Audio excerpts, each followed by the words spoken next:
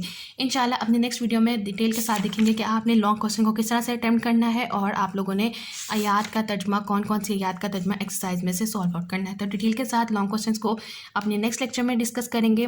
اور جو آج ہم نے پڑھا ہے مجھے امید ہے کہ آپ لوگوں کو سمجھ آیا ہوگا. ان کیس کوئی کوسچن ہے، کوئی ڈیفیکلٹی ہے تو آپ لوگ ضرور کنسلٹ کر سکتے ہو.